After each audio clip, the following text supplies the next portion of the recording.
Hiroyuki Honda precariously held onto a tree as the water was rising around him, completely flooding the streets below. Before waves as high as 10 meters rolled in, Honda, then a 40-year-old man, scrambled up a pine tree, wrapped his legs around the branch, and hung onto the tree just as his life was on the line. I felt like the ocean was all around me. The water was so cold it chilled me to the bone, he recalls. On that cold day, March 11, 2011, the city of Ishinomaki plunged into the icy waters of the Pacific Ocean.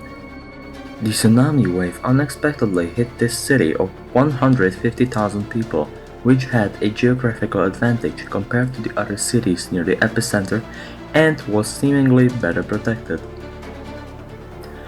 Unfortunately, the loss of life and property ended up being some of the highest of any affected area. We will explain why it was so in the new video, as well as we will go through fragments of the story of Mr. Honda, who survived the devastating natural disaster. Dear friends, welcome to the Top Topics channel. If you are new here, don't forget to subscribe and let's enjoy the new video.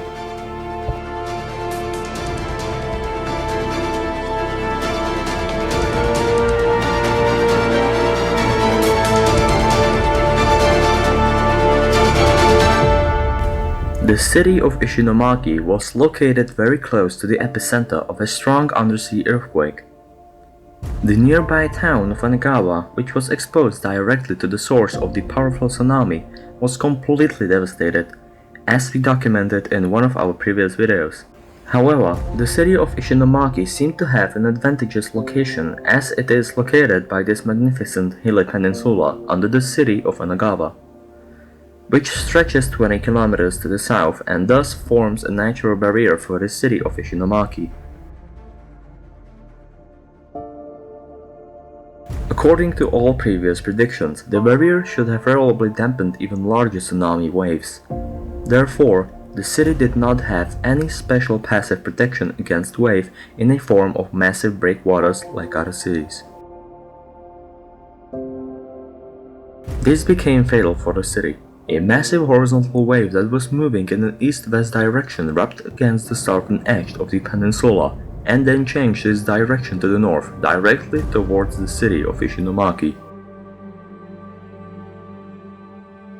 You know from our videos that this phenomenon is called wave diffraction. Thanks to this phenomenon, the tsunami is able to kill in well-covered bays or on the other side of islands that did not stand in the way of the wave, such as in Sri Lanka in 2004. As the wave was quietly approaching the city's port, Mr. Honda worked as a plumber in a neighboring town 12 kilometers from Ishinomaki. When the earthquake hit, he called his wife who was hiding in a bank and told her to meet her at her house. A tsunami warning was issued a few minutes later. He tried to call his wife again, but the phone lines were dead. Fearing for her safety, Hiroyuki jumped into his car and rushed home to meet her so they could evacuate to higher ground together. Cars drove past him in the opposite direction, making their way to the established evacuation zones. Meanwhile, the wave has already reached the city's port. Due to the diffraction, it manifested as a flood of rippling, raging water that immediately engulfed the harbor quays and piers and began destroying the infrastructure, as you can see in this rare video. Subsequently, the water began to pour into the harbor quarter, where this well-known video was created capturing the arrival of the destructive element through the streets of the city.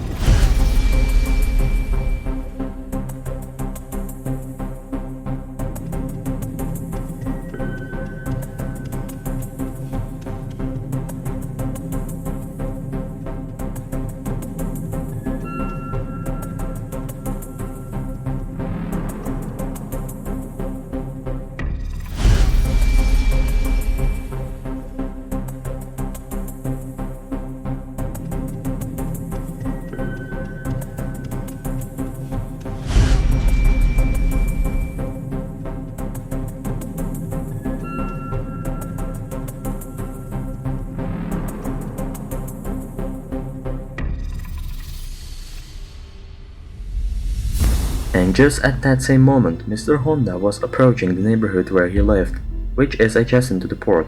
Suddenly, he saw what appeared to be a barrier in the distance. As he got closer, he realized that they were cars swept by the wave, bobbing up and down.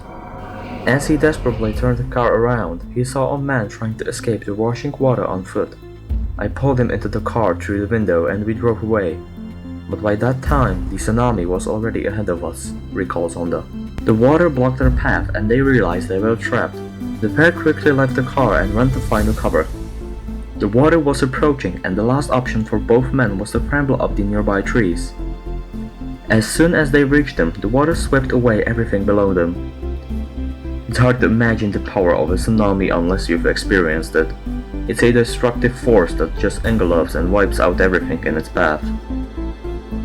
The tsunami quickly spread to other districts of the city and covered almost 5 square kilometers, which is 500 hectares, flooding almost 50% of the city.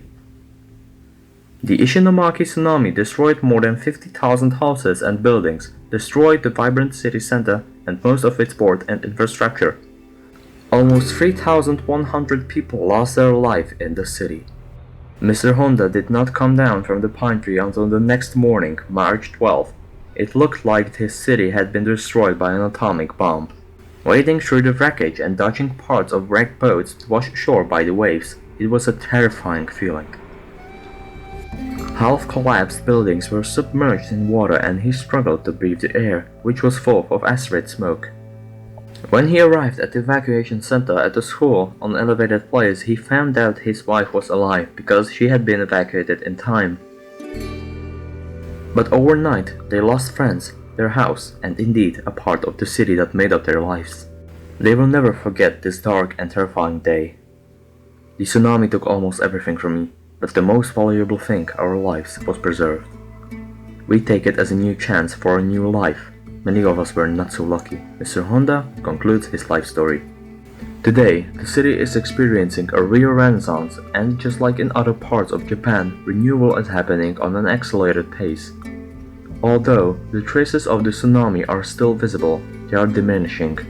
After the experience of 2011, a system of sophisticated ramparts and breakwaters is being built around the entire city, with a height of up to 10 meters in the area of the harbor and the mouth of Old Kitakami River, which should contain even a wave the size of the one from 2011. We wish the residents to pass the next test and win against the elements this time, because as you know from our videos, it's not a question of if it will happen next time, but only when. Friends, that's it for today's video. If you enjoyed it, don't forget to hit that like button, subscribe and click on the notification bell. We will also appreciate your comment down below. In the next video, we will move further south to the Sendai area, which is notorious for tsunami reaching up to 10 kilometers inland and it's literally apocalyptic damage. Have a nice day.